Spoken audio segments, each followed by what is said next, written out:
Hello students, this is Shashank sir and today we are at ARC Learning Revision Program Day 11 और Day 11 में आपका दो topics जा रहे हैं एग्जाम में, एक है evolution and second is reproductive health. तो ये एवोल्यूशन पार्ट से डील कर रहा है, so this is part 1 evolution.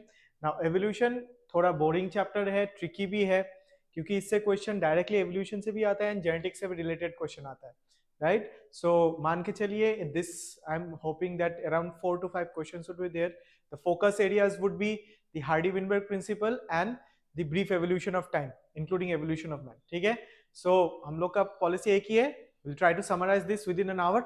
ठीक है, taking along each and every single line of the NCERT, right? And through discussions हम लोग इसको पढ़ते चलते हैं, ठीक है, right?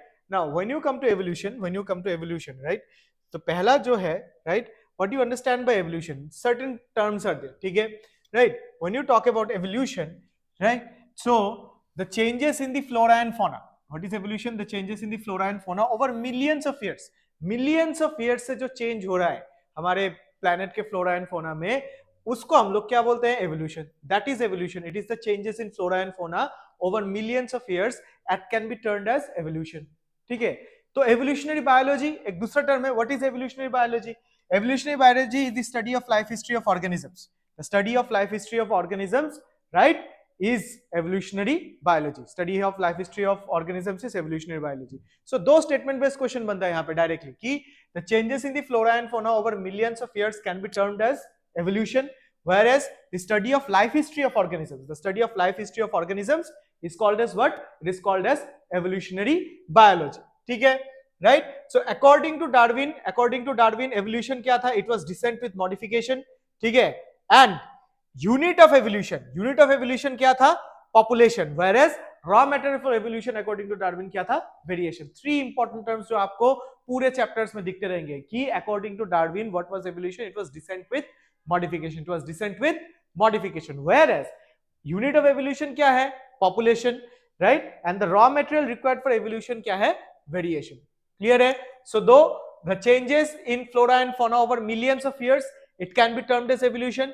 The study of life history of organisms is evolutionary biology, whereas तीन चीजें आपको यहाँ पे ध्यान रखना है कि according to Darwin what was evolution? It was descent with modification, and unit of evolution क्या था? Population, and raw material for evolution क्या था? Variation. This is the basic introduction that you need to remember. Then again, certain data sets are there that need to remember जहां से direct question बनने का chance है कि origin of the universe, origin of universe कितना है? It is around 13.8 billion years ago. 13.8 billion years ago हमारा origin of universe था. So what was the origin of earth? It was 4.5 billion years ago. ये कहाँ पे था? Around 4.5 billion years ago. ठीक है, origin of life कब हुआ? 4 billion years ago. कब हुआ? 4 billion years ago. That is 500 million years after the formation of the earth. 500 million years after the formation of the earth. And life में भी पहला कौन आया? The first one was non-cellular life, which came around 3 billion years ago, and then came the cellular life, which came around 2 billion years ago. और cellular life में भी पहले कौन सा था? Unicellular, उसके बाद क्या था? Multicellular. ठीक है, right? So you have to remember this data set कि origin of universe कब है? 13.8 billion years ago. Origin of earth कब है? 4.5 billion years ago. Origin of life कब है? 4 billion years ago, that is 500 million years after the formation of the earth. Whereas life में पहला कौन है? नॉन सेलुलर, दूसरा कौन है? सेलुलर। नॉन सेलुलर कब था? 3 बिलियन ईयर्स अगो। सेलुलर कब था? 2 बिलियन ईयर्स अगो। उसी सेलुलर में पहले कौन आया? Multi cellular.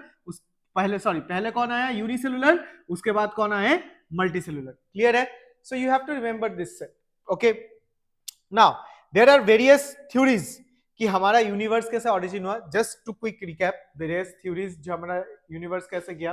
तो पहला है theory of special creation, right, created by God. ये हर रिलीजियंस में ये मिलता है, theory of special creation, God created in his own image. ठीक है, उसके बाद थ्योरी ऑफ कैटास्ट्रोफिज्म आता है। ठीक है, कि आफ्टर एवरी सर्टेन मिलेनिया ये the earth gets completely destroyed and again it is rebuilt, theory of catastrophism. उसके बाद आता है पैंस्पर्मिया। अर्ली ग्रीक थिंकर्स में बहुत फेमस था, अभी भी बहुत साइंटिस्ट इसको करते हैं। पैंस्पर्मिया क्या बोलता है कि the life came from the outer, life came from others extra terrestrial source through the form of pores, या फिर स्पोर्ट्स के टर्म से आए थे। ठीक है, स्पोर्ट्स के हिसाब से आए थे।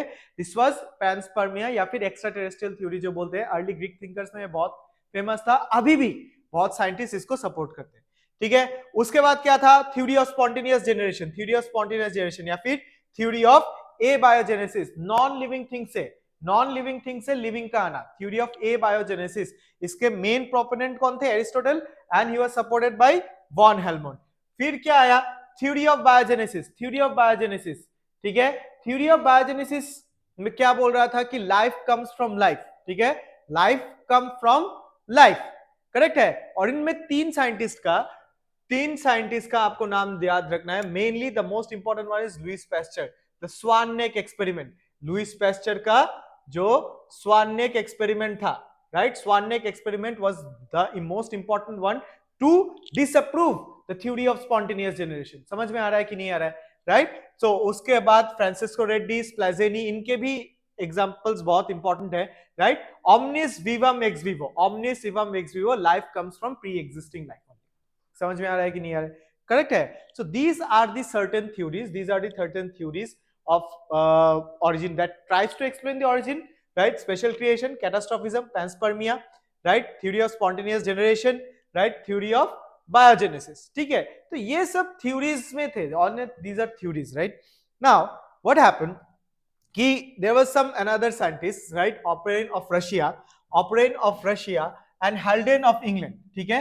Operin of Russia and Haldane of England, they ने क्या किया, they proposed that the first form of life could have come from pre-existing non-living organic molecules। तो यहाँ पे अभी क्या हो रहा है, यहाँ पे अभी ए बायोजेनेसिस और बायोजेनेसिस का कॉम्बिनेशन दिख रहा है, ठीक है। So what did Operin and Haldane say? Operin and Haldane said that life could have come from pre-existing non-living organic molecules, ठीक है। For example, RNA protein, and that formation of life was preceded by chemical evolution। Formation of life was preceded by chemical evolution। That means life के पहले क्या हुआ, पहले chemicals evolve हुआ, उसके बाद ही life evolve हुआ, correct है। That is formation of diverse organic molecules from inorganic constituents, ठीक है। The formation of diverse organic molecules from inorganic constituents। That means this was आपका क्या हो गया कि पहले के पहले organic chemicals चाहिए, organic chemicals, right, and organic chemicals से ही आपका life आया, और organic chemicals कहां से आया, inorganic से। समझ में आया कि नहीं आया, ठीक है, right। So ये उनका था, right, and this theory, right, it is also called as primary abiogenesis। This is also called as primary abiogenesis, ठीक है। इसको प्राइमरी abiogenesis बोलते थे। उनका मानना ये था, the conditions on the earth were high temperature, volcanic storms, reducing atmosphere containing methane, ammonia, etc, ठीक है। under this temperature and these molecules, right, these all organic compounds, they combine to form organic chemicals, inorganic compounds combine to form organic chemicals, and organic chemicals combine to form life, right। So they gave the theory that was pre-abiogenesis, that कि biogenesis, life आने के पहले क्या होना पड़ेगा, chemical evolution होना पड़ेगा। Chemical evolution होगा, ऑर्गेनिक मॉलिक्यूल्स फॉर्म होगा like RNA and protein, and then only life would proceed, right. Now इनके ये थ्योरी देने के बाद, right, there was a scientist, ठीक है, in 1953 स्टैनली मिलर, ठीक है। स्टैनली मिलर ने क्या बोला, स्टैनली मिलर ने he carried out this experiment, ठीक है। He was an American scientist, right, and created similar conditions in laboratory, right। He created electric discharge in a closed flux containing methane, hydrogen, ammonia and water vapor, and at 800 degrees centigrade he observed, उसने क्या observe किया, formation of amino acids, ठीक है। In similar experiments, other observed formation of sugars, nitrogen bases, pigments and fats, ठीक है, right। So जब यही जो Operin and Haldane का जो conditions था, उसको जब recreate किया गया, तो the scientists saw the observance of amino acids, fats, proteins, lipids, which are the constituents of a cell, तो अगर सर्टेन एक्सपेरिमेंट्स थोड़ा दिन रन करने के बाद आपको amino acids, protein, lipids, fats मिलना चालू हो जाए, that experiment when we run from millions and millions of years, that gives a credible evidence कि yes, life would have originated from chemical molecules that are present. समझ में आ रहा है कि नहीं? And thus Operon Heldens theory is more or less accepted as the most correct one. ठीक है? So chemical evolution were more or less accepted. समझ में आया कि नहीं आया? करेक्ट है? तो यहां से आपको इस वाले पार्ट से क्वेश्चन मिलेगा ही मिलेगा, इस वाले पार्ट से क्वेश्चन मिलेगा ही, राइट? कि what were the conditions, right? कि पहले क्या कंडीशंस था, अब क्या कंडीशंस है, राइट? सो यहां से क्वेश्चन मिलेगा एंड सेकंड इंपॉर्टेंट क्वेश्चन मिलेगा मिलर्स के एक्सपेरिमेंट से, मिलर का एक्सपेरिमेंट से. नाउ मिलर के एक्सपेरिमेंट में डायरेक्ट क्वेश्चंस कब कैरी आउट हुआ था? 1953. सोर्स ऑफ एनर्जी क्या था? इलेक्ट्रोड्स. कितना डिस्चार्ज कर रहा था? 75,000 वोल्ट्स. 75,000 वोल्ट्स कर रहे थे. उन्होंने क्या क्या दिया? Methane, ammonia, hydrogen. कितने रेशियो में? 2:1:2. एक्सपेरिमेंट कितना दिन रन हुआ? 18 days. The experiment ran for 18 days. And at the end of the experimentation, उनको क्या मिला? Amino acids. क्या क्या? ग्लाइसिल, एलानिन, एस्पार्टिक एसिड. क्या क्या मिला? ग्लाइसिल, एलानिन एंड एस्पार्टिक एसिड. ठीक है? टेम्परेचर उन्होंने कितना देके रखा था? 800 degree centigrade. What was the one difference of Miller's experiment that was not that he could not provide, that was given in Operon Heldens theory, was the UV rays. So UV rays Operon Heldens theory में आता है, UV rays आता है, ठीक है, right? लेकिन इन्होंने UV rays उन्होंने नहीं दिया था. But still, then again, after 18 days of experimentation, आपको मिल गया क्या? Amino acids. When it will run for millions of years, तो obviously life form आएगा. ठीक है? तो एक सीक्वेंस बनता है कि, करेक्ट है, right? Okay, this is the chamber. This is very very important. यहां से डायग्राम बेस्ड क्वेश्चन मिलेगा. This is the diagram based question मिलेगा, तो इसको ध्यान में रखना है. ठीक है? ओके, एक सीक्वेंस बनता है कि अल्टीमेटली कि ये जो था, right, whatever that were forming, जो फॉर्म हो रहा था, ठीक है, वो कहां पे फॉर्म हो रहा था? ठीक है? सो the primitive earth apart from containing all the factors that were discussed here, ठीक है, the primitive earth में पानी भरा था. why? because of जब meteorites अर्थ के साथ लग रहे थे, तो there was tremendous volcanic eruption हो रहा था. volcanic eruption होते होते क्या होता था? the earth was covered with dust clouds. ठीक है? पूरे dust cloud से cover हो गया. and as soon as dust cloud पूरे earth को cover कर लिया, the temperature went down and water vapor तो था ही. the water vapor condensed and it started to rain, and it rained for millions of years, and the entire earth surface was covered with water. तो ultimately temperature high था, water था, तो ultimately क्या हो गया? वहां पे सब boiling and organic inorganic molecules were present, reducing atmosphere था, सब कंबाइन हो रहे थे, तो एक सूप बन गया. It became a prebiotic soup. तो उसी प्रीबायोटिक सूप में मेरे को क्या मिल रहा था? प्रीबायोटिक मॉलिक्यूल्स जो इनऑर्गेनिक कंपाउंड्स और कंबाइन करके ऑर्गेनिक बन गए, राइट? तो मेरे को वहां पे आरएनए, प्रोटीन, लिपिड, ठीक है, ये प्रीबायोटिक मॉलिक्यूल्स मिल रहे थे और सूप में वो बॉयल हो रहे थे. ठीक है? Since the atmosphere was still reducing, everyone was combining with each other, which formed the aggregation of prebiotic molecules. These prebiotic molecules were called as protobionts. इनको क्या बोला गया? प्रोटोबायंट्स. ठीक है? These were the non-cellular protobionts. ठीक है? Now protobionts, Operon ने क्या बोला था? These were coacervates, and microspheres किसने बोला था? Sidney Fox. So coacervates and microspheres both they refer to protobionts. coacervates किसने दिया? Operon ने. microsphere किसने दिया? Sidney Fox ने. क्लियर है? Right? Now these protobionts lead to the formation of cellular life. जिससे पहले कौन आए? प्रोकैरियोट्स आए. प्रोकैरियोट्स में पहले कौन था? केमोहेटेरोट्रॉप्स. एनारोबिक थे, फर्मेंटेशन उनका एनर्जी था. केमोहेटेरोट्रॉप्स के बाद कौन आए? केमोऑटोट्रॉप्स. अगेन एनारोबिक था, इनका एनर्जी सोर्स क्या था? Chemical reaction. केमोऑटोट्रॉप्स से फिर कौन आए? Simple photoautotrophs, right? जैसे फॉर एग्जांपल सल्फर बैक्टीरिया, जिसमें hydrogen sulphide as a source of energy था. उसके बाद कौन आए? फोटोऑटोट्रॉप्स, राइट?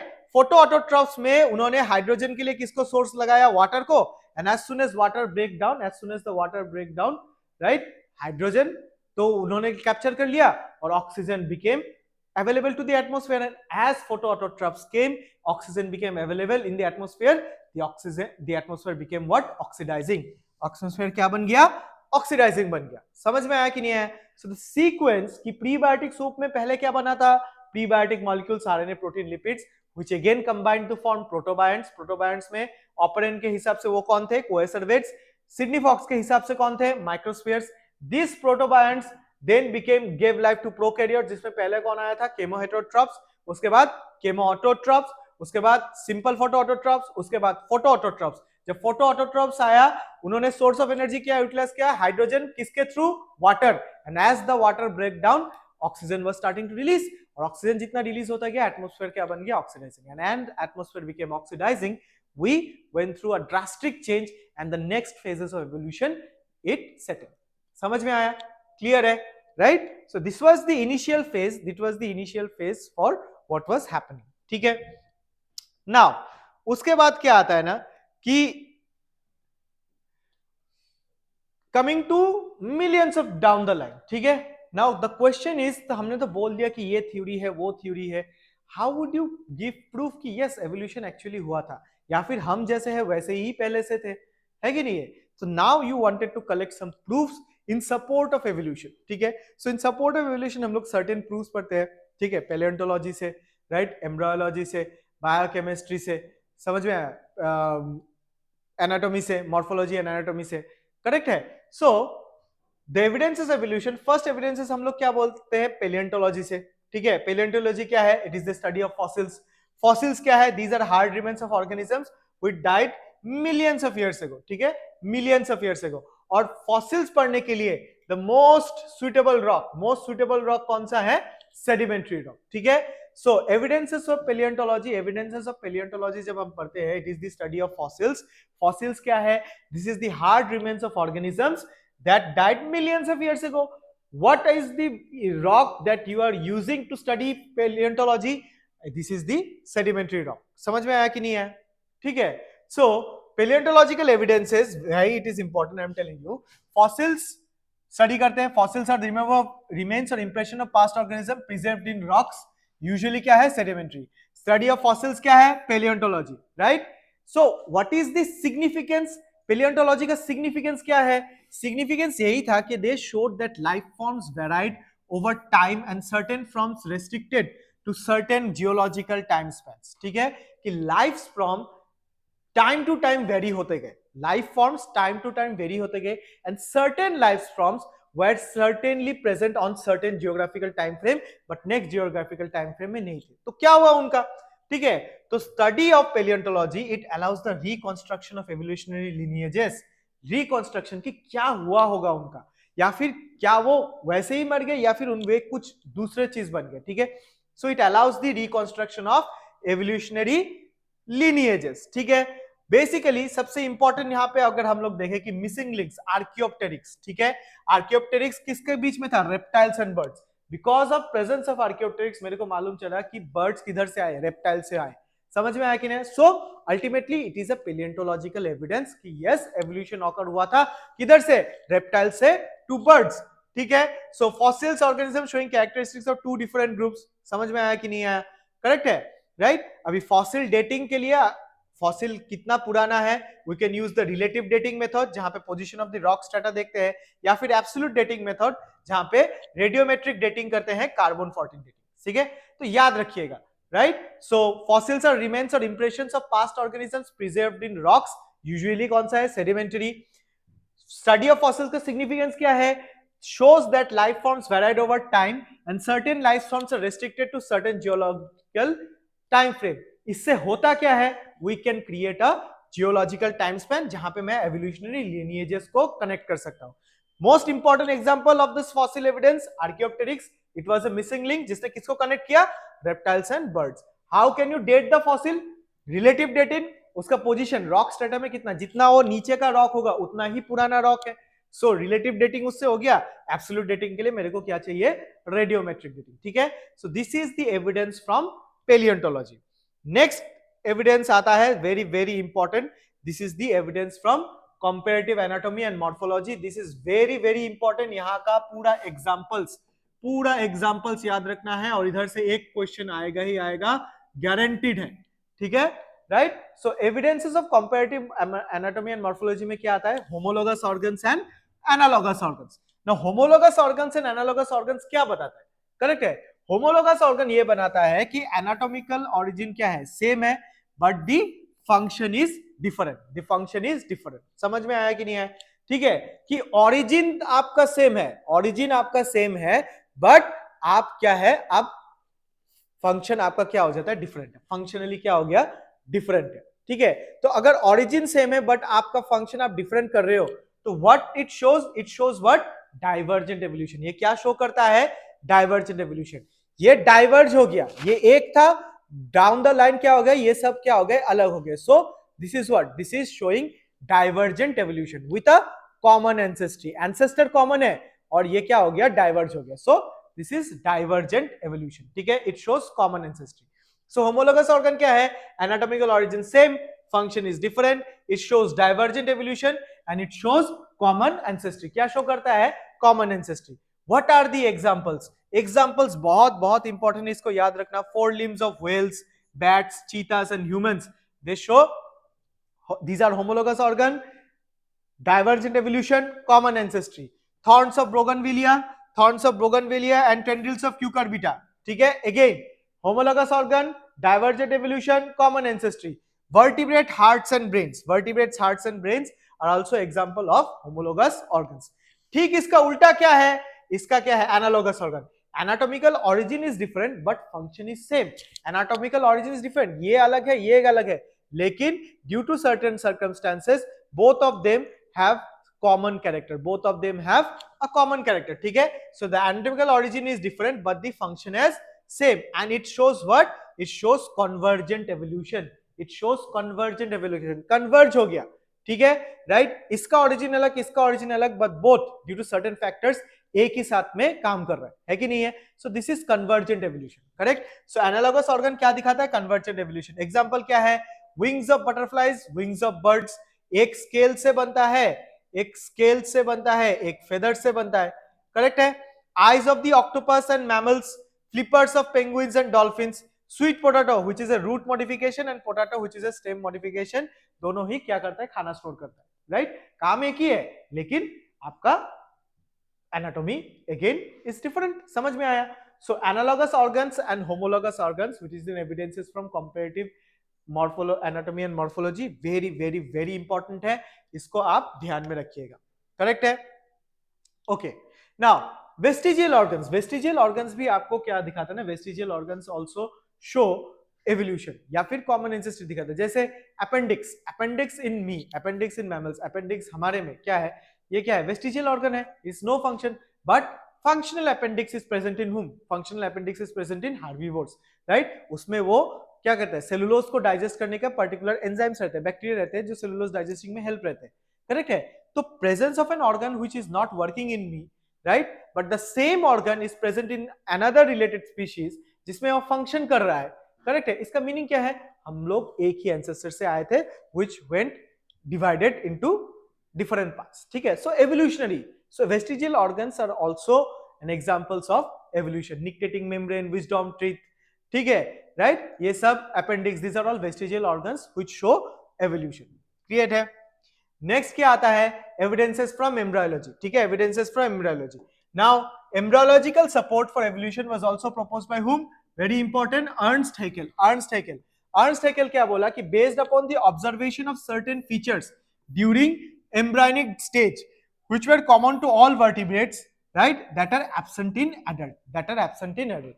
तो एम्ब्रायोलॉजिकल सपोर्ट उन्होंने क्या बोला कि when we are comparing the embryos of all the vertebrates, say suppose fish हो गया, बर्ड्स हो गया, एम्फीबियंस हो गया, ठीक है, मैमल्स हो गया, ठीक है, रेप्टाइल्स हो गया, तो एट एन इनिशियल स्टेज सबका कैरेक्टरिस्टिक क्या था, common. For example the gill slits, for example, embryos of all vertebrates including human developed a row of vestigial gill slit just behind the head, right, but it is only a functional organ in fish and not found in any other adult vertebrates, ठीक है, not any other adult vertebrates। तो Ernst Hückel ने क्या बोला था, Ernst Hückel ने बोला कि ऑन्टोजेनी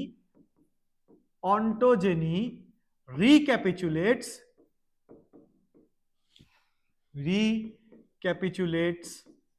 phylogeny,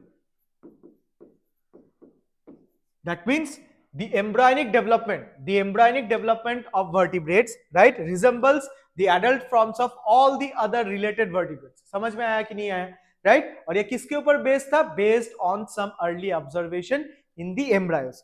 But इसको disapprove कर दिया. However, this proposal was disapproved on careful studies performed by whom? Karl Ernst von Baer. Karl Ernst von Baer. He noted that the embryos never pass through the adult stages of other animals. The embryos never passes through adult stages of other animals. समझ में आया कि नहीं है? जैसे for examples यहीं पे बताया गया है कि गिल स्लिट्स में सबसे प्रेजेंट था, लेकिन फंक्शनल किस में है? फंक्शनल सिर्फ फिश में है. समझ में आया कि नहीं आया? करेक्ट है. सो एट अ सर्टेन स्टेज सब कॉमन दिखता है, लेकिन जब बड़ा होते जाते हैं, जब एवोल्यूशन कंटिन्यू हो जाता है, तो all the other characters gate separate. ठीक है. सो एम्ब्रियोलॉजिकल एविडेंस में मेरे को क्या याद रखना है? एम्ब्रियोलॉजिकल एविडेंस में मेरे को याद रखना है कि अर्नस्ट हैकेल ने दिया था. क्या था उनका? Ontogeny recapitulates phylogeny. ठीक है. कि certain features during the embryonic stage is common to all vertebrate that are absent in adult. ठीक है. एग्जांपल क्या उठाया था? Embryos of all vertebrates including humans develop gill slit but it is functional only in the fish. Correct है. Proposal को किसने disapprove करवाया? Karl Ernst von Baer. He noted that embryos never pass through the adult stages of other animals. Clear है? Clear है? ठीक है. So next example क्या है? वही embryological evidence, biogenetic law. This is also called as the biogenetic law or recapitulation theory. Very very important direct question. It is biogenetic law or recapitulation theory. Ontogeny recapitulates phylogeny. Embryonic development repeats evolutionary history. समझ में आया? Ontogeny recapitulate phylogeny. Embryonic development repeats evolutionary history. कैसा evolution हुआ होगा वो embryology study करने से मालूम चलेगा. डिसअप्रूव किसने किया था? Karl Ernst von Baer. He noted that embryos never pass through an adult stages of other animals. Right? Embryonic similarities suggest common ancestry. इसका अल्टीमेट आउटकम क्या है? कि एम्ब्रियोनिक सिमिलरिटीज सजेस्ट क्या है? Common ancestry. ठीक है. which are generally lost in adulthood in terrestrial vertebrates. समझ में आया कि नहीं आया? क्लियर है. So this is of significance of your embryological evidence. ठीक है. Coming to the next, evidences from physiology and biochemistry. ये क्या बताता है? कि similarity in basic molecules, DNA, RNA, ATP, enzymes and metabolic processes across diverse organisms point to a common ancestor. तो presence of DNA in many organisms, presence of RNA in many organisms, presence of same metabolic pathways, right, to achieve ATP, to achieve respiration in many organisms. ये क्या दिखाता है? कि कभी ना कभी at a certain time frame में हम लोग सब क्या थे? Related थे, right? That is why we have so much similarities in our chemical composition with all the other beings that are present. ठीक है. Universality of the genetic code, sequence similarity in DNA and protein reflects evolutionary relatedness. समझ में आया? So similarities in basic molecules like DNA, RNA, ATP, enzymes, metabolic processes across diverse organisms, they point to common ancestry.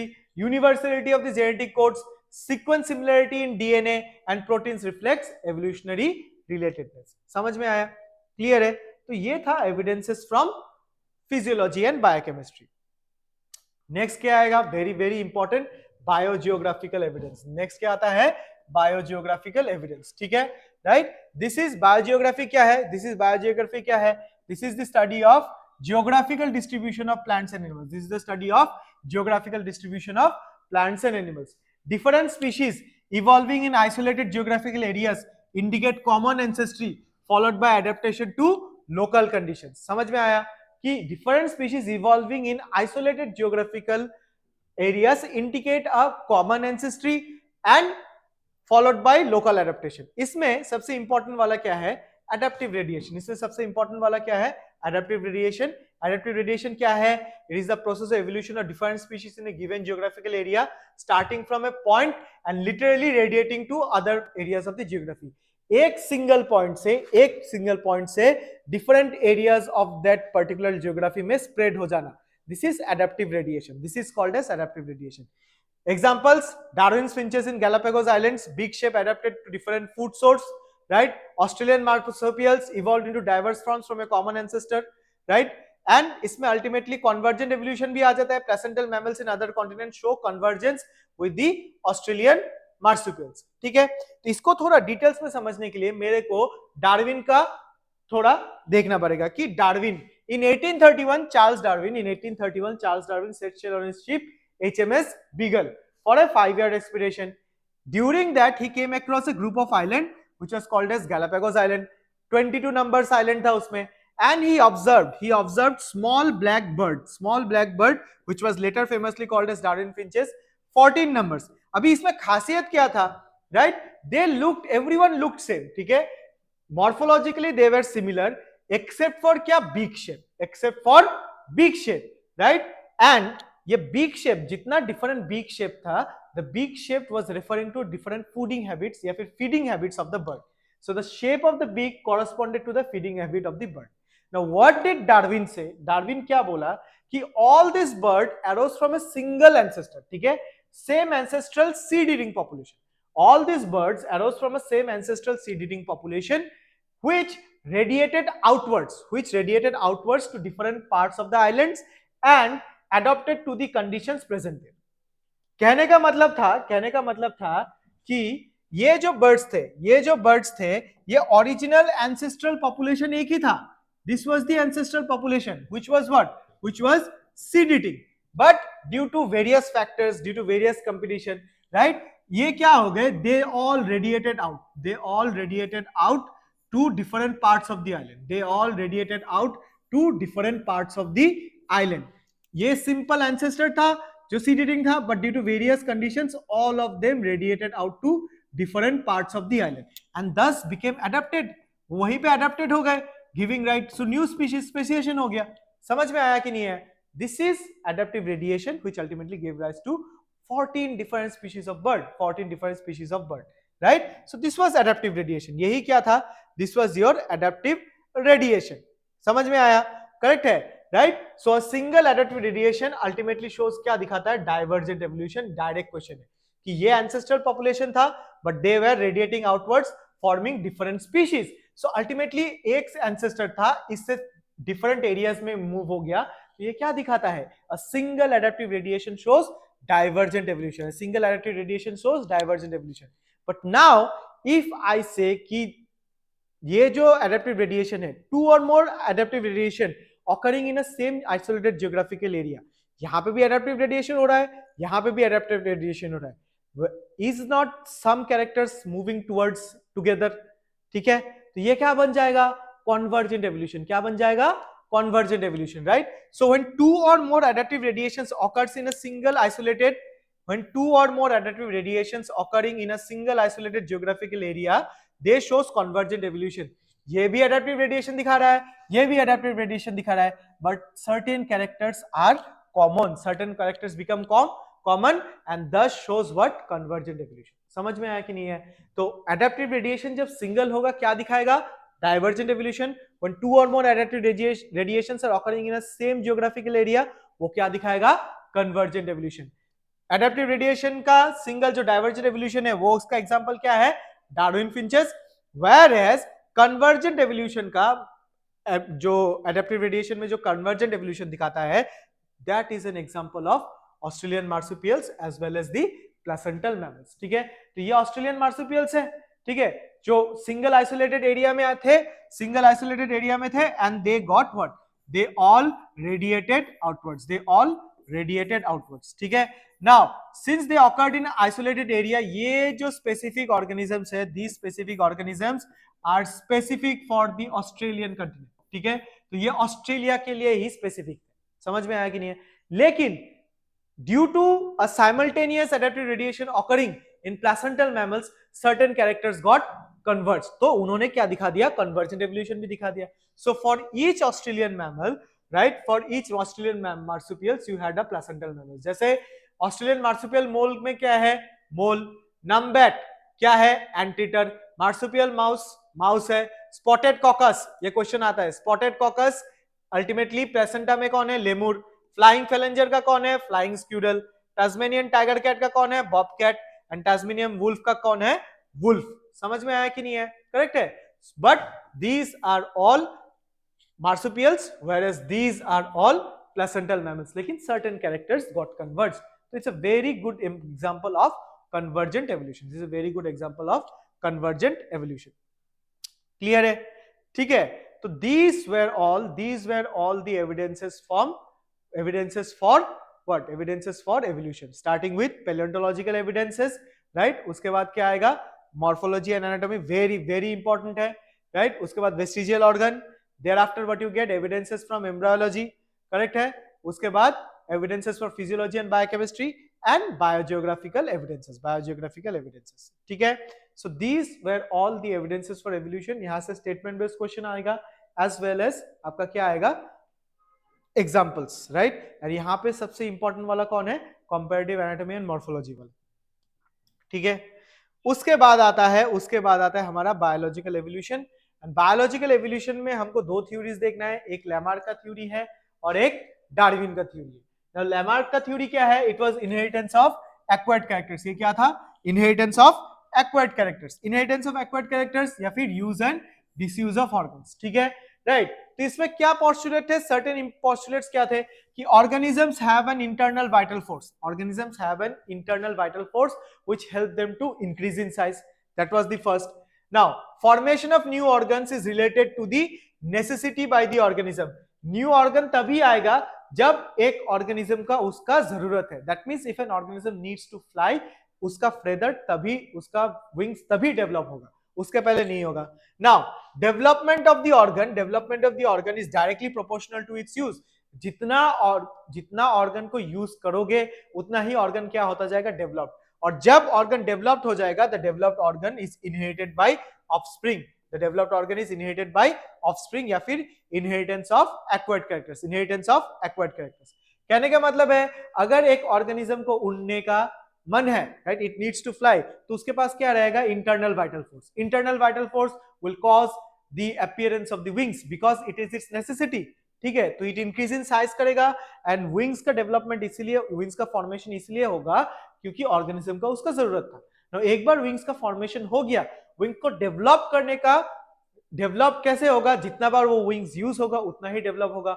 और अगर wings developed हो गया तो the progeny that would follow that organism would always be born with wings. समझ में आया, correct है. सो organisms have an internal vital force which helps it increase in size. Formation of new organs is related to the necessity of the organism. Development of the organism is directly proportional to its use, and the developed organ is inherited by offspring, inheritance of acquired characters.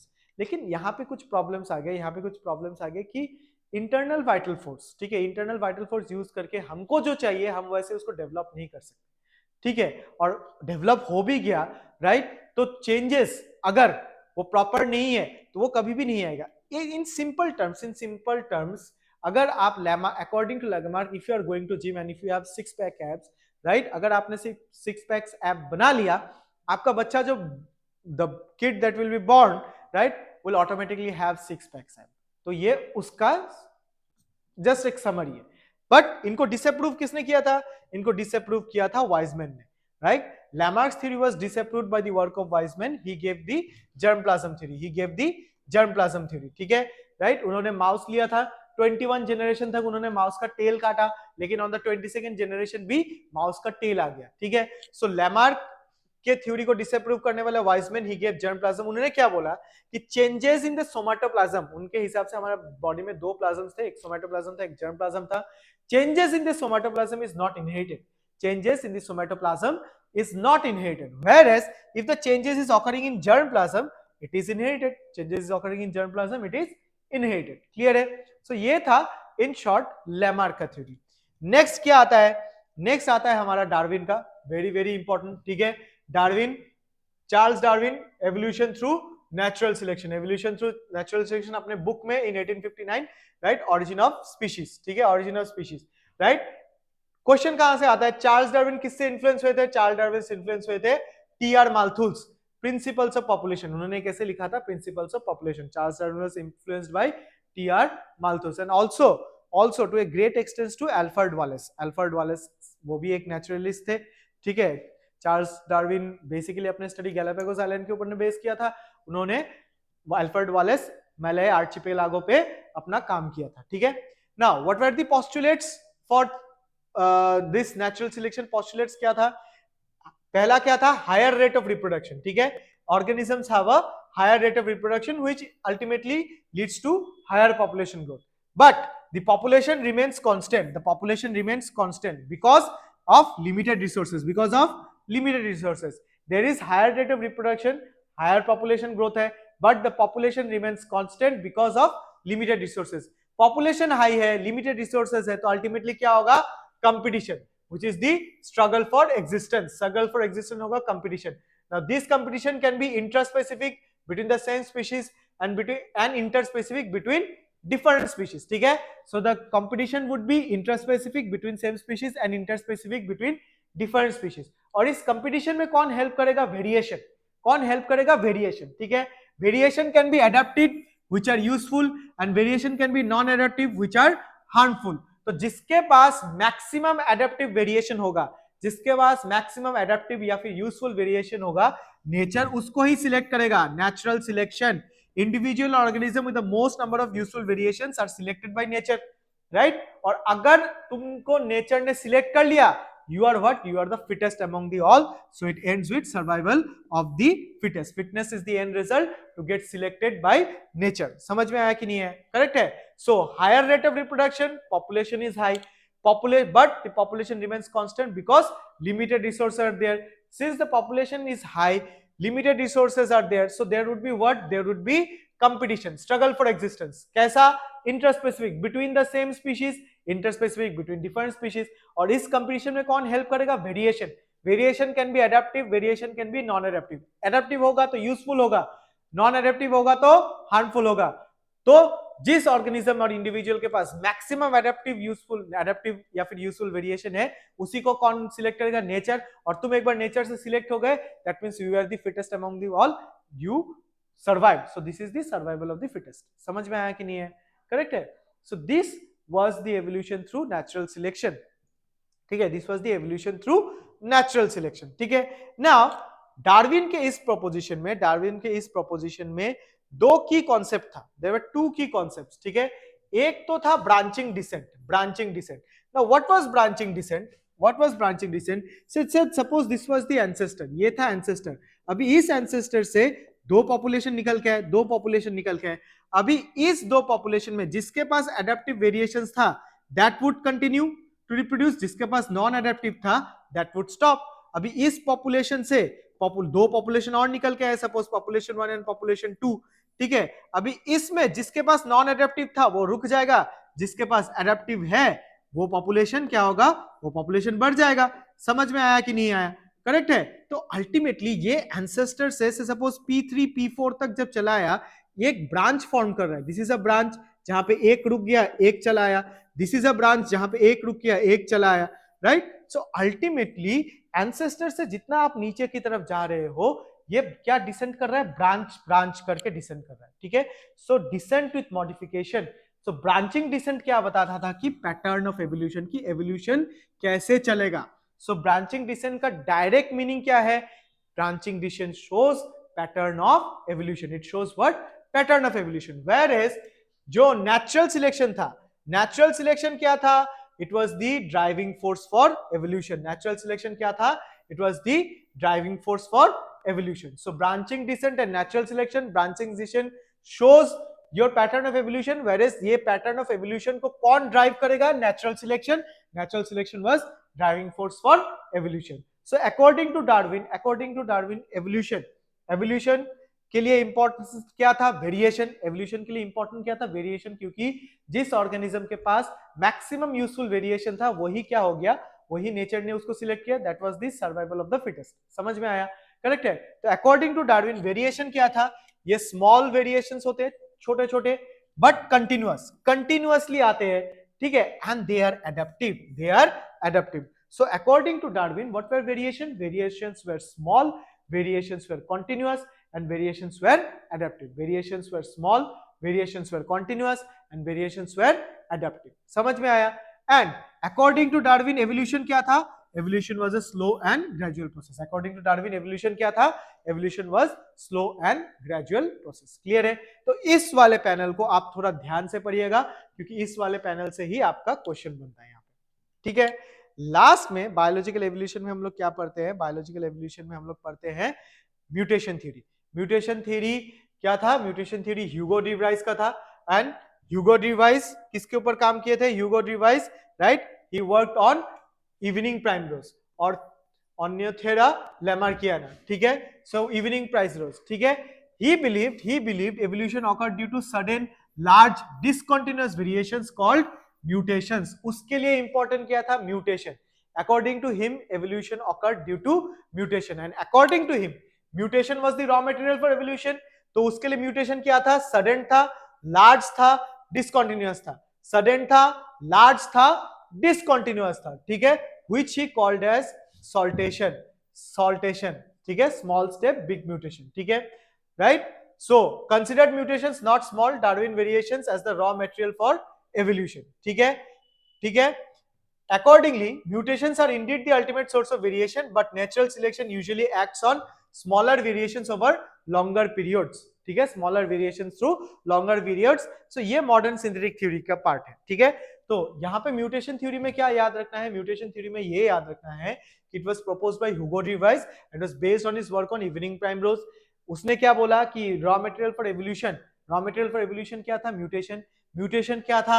Sudden था, large था, discontinuous था, which he termed as saltation, small step big mutation, ठीक है. Clear है?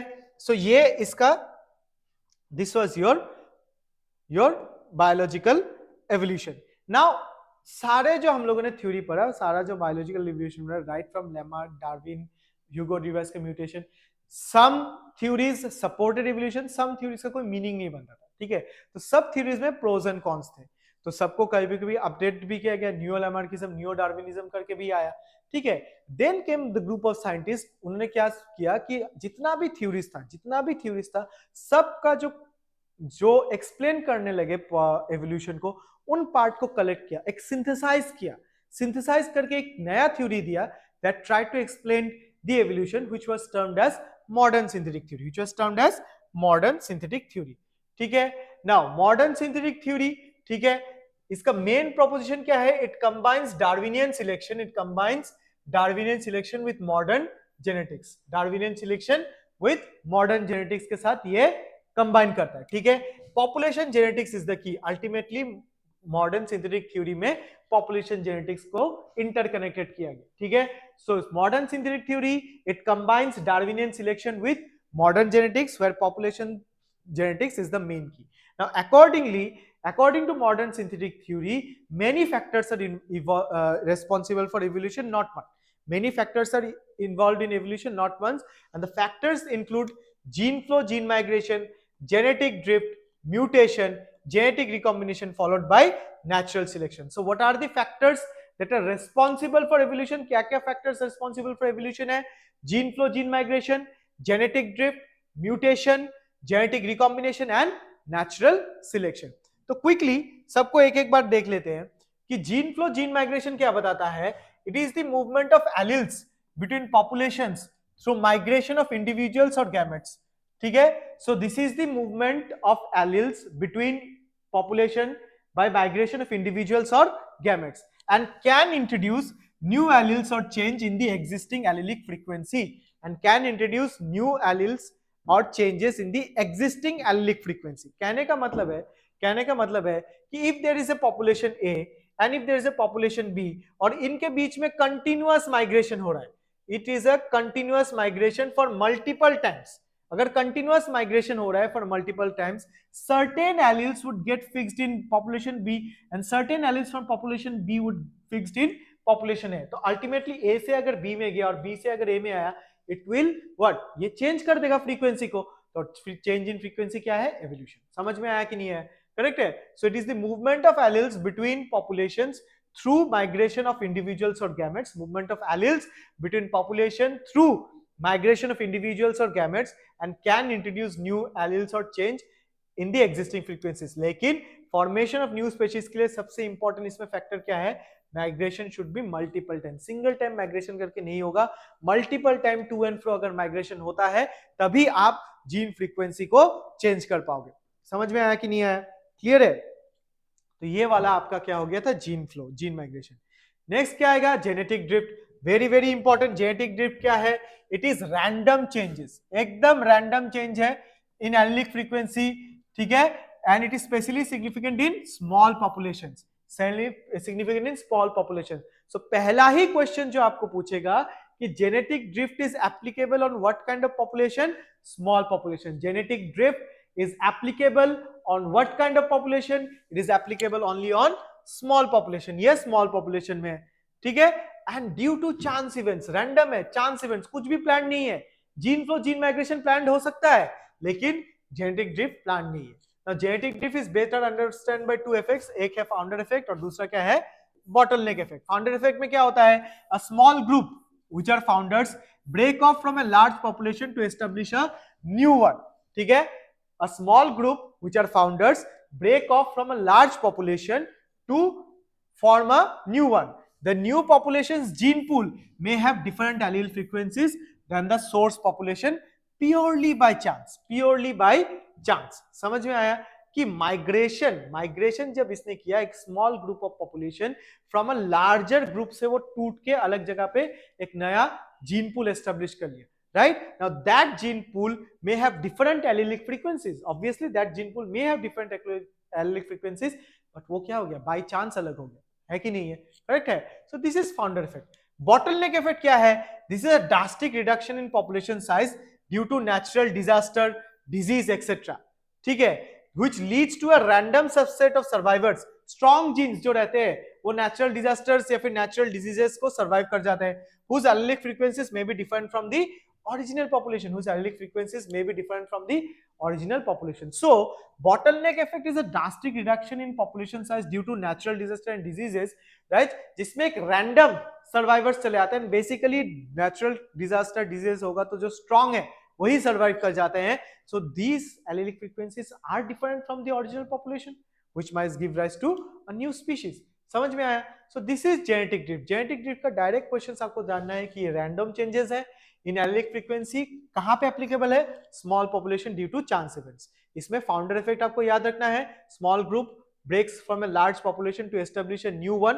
the new population gene pool may be different, may have a different allelic frequencies than the source population simply by chance। whereas bottleneck में क्या है, drastic reduction है, यहाँ पे nature काम कर रहा था due to natural disaster and diseases, where a random subset of survivors whose allelic frequencies में differ from the original one वो सर्वाइव कर जाते हैं, ठीक है, क्लियर है, समझ में आया कि नहीं आया, ठीक है। सो अल्टीमेटली नेक्स्ट वाला क्या है, नेक्स्ट वाला क्या है आपका म्यूटेशन है। नाउ दिस म्यूटेशन, ये जो म्यूटेशन है, जैसे म्यूटेशन वाला है ना, ये म्यूटेशन क्या है, this are pre adaptive advantageous mutation that are already present, पर इनको चांस नहीं मिल रहा है एक्सप्रेस करने का। लेकिन अगर इनको चांस दिया गया, if they get a chance to express themselves, right, that will lead to the formation of new species, that will lead to the formation of new species, ठीक है। कि microbial experiments, Leder and Tetterberg का experience था, microbial experiment shows that pre-existing advantageous mutations when selected will result in observation of new phenotypes, and over few generations this would result in speciation, this would result in speciation। समझ में आया, कहने का मतलब है, for example हम लोग अगर कोई से सपोज डेटॉल का एडवर्टाइजमेंट दिखता है 99.9% जर्म्स, या फिर कोई भी हैंड वॉश, सोप वॉश हो, 99.9% जर्म्स को मारता है। What about the 0.1% of the population, why that 0.1% of the population can not be killed, right, क्योंकि वो 0.1% ऑफ द पॉपुलेशन ऑलरेडी क्या है, रेजिस्टेंट है। That means it had certain genes which were already resistant to the medicine that we are utilizing. लेकिन वो gene अपने आप को एक्सप्रेस क्यों नहीं कर पा रहा था, क्योंकि 99.9% of the population was not having those genes, तो वो जीन क्या स्प्रेड नहीं कर पा रहा था अपने आप को। But once you start to remove the weaker genes, 99.9% gene को अगर आप सेपरेट करना चालू कर दो, बच कौन जाएगा, 1%। नेक्स्ट फ्यू राउंड्स में that 0.1% of the gene would make up the 100% of the population, and तब क्या बन जाता है, एंटीबायोटिक रेजिस्टेंट। तो इस स्टेटमेंट का मीनिंग यही है कि ये जो 0.1% ऑफ द पॉपुलेशन है, जो म्यूटेटेड बोलते हैं हम लोग, क्या ये म्यूटेशन कंडीशन के हिसाब से क्रिएट हुआ या फिर यह म्यूटेशन ऑलरेडी प्रेजेंट है। कंडीशन के हिसाब से प्रेजेंट हुआ मतलब कि बैक्टीरियल कॉलोनी में आपने एंटीबायोटिक डाल दिया, तो उस एंटीबायोटिक से बचने के लिए उन्होंने एक वेरी क्विकली एक नया पॉपुलेशन क्रिएट कर लिया होगा कि थोड़ा बहुत तो कोई बच जाए, ऐसा क्या है, या फिर वो antibiotic resistant gene already population में प्रेजेंट था। ये म्यूटेशन थ्योरी ये म्यूटेशन वाला वही बताता है कि वो जो प्री एग्जिस्ट, वो एडेप्टिव जो पॉपुलेशन है, मतलब एंटीबॉडी रेजिस्टेंट पॉपुलेशन जो है, वो ऑलरेडी प्री एग्जिस्टिंग है, वो ऑलरेडी प्रेजेंट था, उसको सिर्फ चांस नहीं मिल रहा था एक्सप्रेस करने के लिए। समझ में आया? So microbial experiment showed that pre-existing advantageous mutation when selected will result in observation of new phenotypes over a few generations. This will result in speciation. ठीक है, इसमें और भी एग्जांपल्स ऐड कर सकते हैं कि excess use of herbicides, pesticides has only resulted in selection of resistant varieties in much lesser time scale. तो ये जो resistant varieties था, ये क्या अभी प्रोड्यूस हुआ है क्या फिर ऑलरेडी प्रेजेंट था? They were already present. ये ऑलरेडी present थे, but they were not being selected. They were not being selected because rest of the maximum majority population resistant नहीं था. But since we are using herbicides and pesticides, हमको सिर्फ यही मिल रहा है. This is also true for microbes against which we employ antibiotics or drugs against eukaryotic organism cell. Hence, resistant organism cells are appearing in a time scale of months or years and not centuries. Right? तो ये सब जो आप कर रहे हो, ये जो आप सिलेक्ट कर रहे हो, speciation, these are examples of anthropogenic action. Human action के वजह से, ह्यूमन एक्शन के वजह से यू आर क्रिएटिंग दिस. ठीक है, so these are examples of anthropogenic action and this also tells us, very very important line है कि evolution is not a directed process in the sense of determinism. Evolution determined नहीं है, it is a stochastic process based on chance events in nature and mutation in the organism. It's a random process. ठीक है, जो depend करेगा nature के ऊपर and mutation in the organism. समझ में आया? क्लियर है? तो ये था आपका mutations, right, again which causes evolution. फिर आपका क्या आता है? Genetic recombination, obviously sexual reproduction the main source of genetic recombination. So shuffling of existing alleles during sexual reproduction, crossing over, independent assortment creates new combination of traits, increasing variation. और जितना variation increase होगा उतना ही evolution easier होगा. समझ में आया? Right. But ultimately जितना भी ये सब है, it all ends with natural selection, कि differential survival in reproduction based on fitness in a given environment leads to adaptation. कि जितना आप डिफरेंशियल सिलेक्शन करोगे, फिटनेस जितना बढ़ेगा या फिर रिप्रोडक्टिव फिटनेस जितना बढ़ेगा, that will lead to adaptations. ठीक है, राइट. एंड जितना एडेप्टेशंस होगा उतना ही सिलेक्शन बनेगा. Now natural selection is also of three types. It is stabilizing, directional, disruptive. Stabilizing क्या है? Favors intermediate phenotypes, selects against the extreme. Intermediate phenotype करता है कि ये आपका नॉर्मल है. अगर आपका क्या है? स्टेबलाइजिंग है. If it is stabilizing, right, तो आपका जो इंटरमीडिएट है, the peak gets narrower, intermediate will get selected rather than the extremes. ठीक है, तो इंटरमीडिएट को जब सिलेक्ट करता है उसको हम लोग क्या बोलते हैं? स्टेबलाइजिंग. डायरेक्शनल क्या है? कि the peak moves from one direction to the next. कल अगर ए को सपोर्ट कर रहा था, नेक्स्ट दिन बी को सपोर्ट करेगा इन वन डायरेक्शन. और डिसरप्शन में क्या है? दोनों ही एक्सट्रीम्स को सपोर्ट करता है, right. So stabilizing selection favours intermediate phenotypes, selects against the extreme. ठीक है, it reduces variation. Whereas directional क्या है? Favors one extreme phenotype, shifts the population mean. ठीक है, and it basically occurs during environmental change. And disruptive क्या है? Favors both extreme phenotypes. दोनों ही extreme phenotypes को support करता है, selects against the intermediate and can lead to diversion and potentially speciation. समझ में आया कि नहीं है? करेक्ट है, right. So stabilizing selection intermediate population को सपोर्ट करता है, directional one extreme at a time को सपोर्ट करता है, एंड डिसरप्टिव दोनों ही एक्सट्रीम्स को सपोर्ट करता है. समझ में आया कि नहीं है? तो common examples of stabilizing selection, एक तो ह्यूमन बर्थ वेट है, राइट. मिडिल वाला बर्थ वेट जैसे 2 to 3 किलोज, राइट, केजीज का जो बर्थ वेट है, दैट इज सपोर्टेड. इसके अलावा एक इंटरेस्टिंग एग्जांपल था, राइट, सिकल सेल एनीमिया वाला केस. ठीक है, राइट, जिसमें आपका HbA नॉर्मल है, HbS सिकल सेल है, वेयर एज HbS क्या है? कैरियर है, राइट. जब आप इस वाले पॉपुलेशन, इन 3 वाले पॉपुलेशन को in a place where incidence of malaria is very high, वहां पे भेज दोगे, तो जो सिकल सेल वाला है वो तो ऐसे ही मर जाएगा due to sickle cell, and जो नॉर्मल पॉपुलेशन है उसको मलेरिया मार देगा। लेकिन यहाँ पे बच कौन जाता है? कैरियर्स, कैरियर्स बच जाते हैं, carriers of sickle cell anaemia बच जाते हैं। Why? Because they have 50% normal and 50% affected. 50% normal is more than enough for the human to survive, whereas malaria को 50% सिकल सेल से वो सर्वाइव नहीं कर पाता है। तो in place where you have very very high incidences of malaria, वहां पे अगर आप देखोगे क्रोमोसोमल कंडीशंस देखोगे, ठीक है, वहां पे अगर आप जीन्स को देखोगे तो बेसिकली सिकल सेल एनीमिया के कैरियर्स मिलते हैं। तो वो क्या है? इंटरमीडिएट हो गया। समझ में आया? करेक्ट है, right? When you come to step directional selection, directional selection का मोस्ट प्रोमिनेंट एग्जांपल क्या है? Industrial melanism. Industrial melanism, pre industrialized England and post industrialized England. Pre industrialized England में मेरे को व्हाइट मॉथ ज्यादा मिलता था और मेरे को ब्लैक मॉथ कम मिलता था। व्हाइट मॉथ ज्यादा मिलता था, ब्लैक मॉथ कम मिलता था। वेयर पोस्ट इंडस्ट्रियलाइजेशन में मेरे को ब्लैक मॉथ ज्यादा मिल रहा है एंड व्हाइट मॉथ कम मिल रहा है। Why it is this? Is this because of the gene melanin dominant था, राइट? बट प्री इंडस्ट्रियलाइजेशन में मेरे को व्हाइट मॉथ ज्यादा मिल रहा है। Why it is so? Because pre industrialization में there was no pollution, pollution नहीं था। तो जो ट्रीज था उसमें क्या पड़ा था? लाइकेंस। लाइकेंस था तो वहां पे जो व्हाइट लाइकेंस बैकग्राउंड क्या हो गया? व्हाइट। तो व्हाइट कलर का मॉथ को प्रेडेटर्स नहीं देख पा रहा था, तो दिख कौन रहा था? ब्लैक कलर का मॉथ। तो predator used to hunt the black colour moth, right? And so उसका पॉपुलेशन बहुत कम था। लेकिन so in the pre industrialize stage evolution किसको सपोर्ट कर रहा था? व्हाइट मॉथ को। But post industrialization again environmental change हो गया। पोस्ट इंडस्ट्रियलाइजेशन में पोल्यूशन बढ़ गया, लाइकेन सारे मर गए, the background become what? Black. तो जब ब्लैक बैकग्राउंड हो गया तो अभी एक्सपोज कौन हो गया था? White moth. छुप कौन गया? Black moth.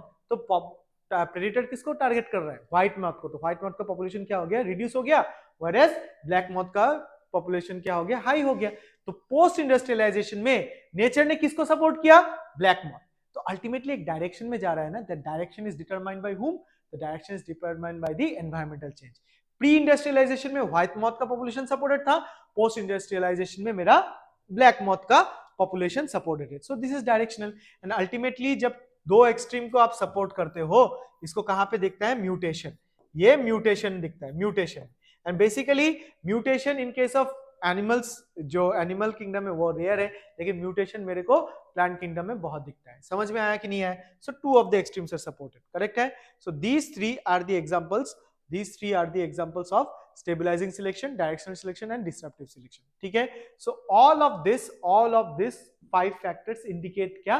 evolution हो रहा है। 5 factors indicate क्या? evolution हो रहा है। तो अगर ये 5 factors absent है, if these 5 factors are not present, that means what? evolution is not occurring and the population is in equilibrium. The population is in equilibrium. तो population is in equilibrium, इसको किसने explain किया था? Hardy-Weinberg principle. Now Hardy-Weinberg principle says in a large population the frequency of gene or allele remains constant. The frequency of gene and allele remain constant generation after generation. In a large population, Hardy-Weinberg principle पहला ही question कहां पे applicable है? Large population में. In a large population, the frequency of gene or allele remains constant generation after generation only if there is random mating चलेगा, selective mating नहीं है, random mating है, correct? And there is absence of gene flow, genetic drift, mutation, recombination, natural selection. There is absence of gene flow, genetic drift, mutation, recombination, natural selection. That means अगर random mating हो रहा है and factors responsible for evolution अगर नहीं है, तो generation after generation जो allelic frequency होगा वो क्या रहेगा? कांस्टेंट. वो क्या रहेगा? Constant. Mathematically it is given by p square plus 2pq is equal to q square. ठीक है? p square plus 2pq is equal to q square. p जहां पे डोमिनेंट दिखाता है, q जहां पे रिसेसिव दिखाता है और 2pq हेटेरोजाइगस दिखाता है. करेक्ट है? तो डोमिनेंट, हेटेरोजाइगस और रिसेसिव को मिला के मेरा क्या पॉपुलेशन क्या हो जाएगा? कांस्टेंट. इससे बढ़ गया, इससे कम गया तो अल्टीमेटली क्या दिखाएगा? Evolution. It is also p plus plus q whole square is equal to 1 and p plus q is equal to 1. समझ में आया कि नहीं आया? क्लियर है? So this was your Hardy Weinberg principle. ये आपका हार्डी-विनबर्ग प्रिंसिपल था. क्वेश्चंस किधर से आते हैं? Hardy Weinberg principle is applicable on and Hardy Weinberg principle is not applicable on certain factors. समझ में आया कि नहीं है? क्लियर है? राइट? नाउ अल्टीमेटली इस वाले पोर्शन से बहुत सारा क्वेश्चन आता है, राइट? पूरा पॉइंट वाइज देके रखा है, remember this is very very important, right? Direct question आने का चांसेस है, मैट्रिक्स में इसमें भी आ सकता है, नॉर्मल भी आ सकता है. This is a brief evolution of time, brief account of evolution of time, right? So origin of life, first non-cellular forms 4 billion years ago, ठीक है, right? 3 billion years ago first cellular forms of life, likely anaerobic prokaryote जो हमने बोला था, ठीक है. 2 billion years ago oxygen released by photosynthetic cyanobacteria changing the atmosphere to oxidizing, ठीक है. 1.5 billion years ago first eukaryotic cells are formed. 500 million years ago, read करते जाइए, कौन सा एरा है? पेलाजोइक era. 500 million years ago Paleozoic era, invertebrates became active, right? First jawless fish, ठीक है, आया. फिर invasion of lands by plants and then arthropods, fish with stout fins moved into the land which created first amphibians, ठीक है. तो 500 million years ago कौन सा है? Paleozoic era. कौन सा है? Paleozoic era. Invertebrates became active. First jawless fish, invasion of lands by plant, then arthropods, fish with stout move into land, amphibians हो गए. 350 million years ago jawed fish, seedweeds, ठीक है, amphibians evolving into reptiles. 320 million years ago amphibians abandoned, reptiles lay shelled eggs, which was adaptation to land. Ferns grew into large forms from and they formed the coal deposits. 200 million years ago कौन सा era है? Mesozoic era. It is the age of reptiles dominate, dinosaurs appeared and diversity. First mammals shrew-like आ गए, birds archaeopteryx appear, right? Gymnosperms dominant plant, ठीक है. 65 billion years ago there was mass extinction event, right? Wiping out the dinosaurs. Mammals began to diverge and radiate. Angiosperms became dominant and this is the start of the Cenozoic era, age of the mammals. So age of the mammals क्या है? Cenozoic era. And lastly क्या है? Quaternary period. Within the Cenozoic era, this is the evolution of humans. ठीक है. So आपको क्या याद रखना है यहाँ से? The very very important part starts from here. यहाँ से 500 million years ago Paleozoic era, invertebrates became active, ठीक है, right? 200 million years ago Mesozoic era, it was the age of reptiles, ठीक है, reptiles dominated, ठीक है. First mammals also came here, right? Birds appear and Mesozoic era में ही gymnosperms क्या था? Dominant था. उसके बाद 65 million years ago mass extinction of the dinosaurs, angiosperms became dominant. Start of the Cenozoic era. Cenozoic era is the age of the mammals, and quaternary period within the Cenozoic era is the evolution of humans. Clear है? Lastly यहाँ पे अगर हम लोग देखते हैं, ठीक है, this is the evolution of man. This is the origin and evolution of man. This is very very important. Point wise देके रखा है. This is also very very important है, right? Primates है, hominidae family है. इसमें की क्या था? Bipedal locomotion, increased brain size, cranial capacity, tool usage and development of language and culture. की hominids में मेरे को क्या देखना है? पहला कौन है? Dryopithecus. Ape-like, more arboreal, ancestor to apes and humans. ठीक है. उसके बाद कौन आएगा? Ramapithecus.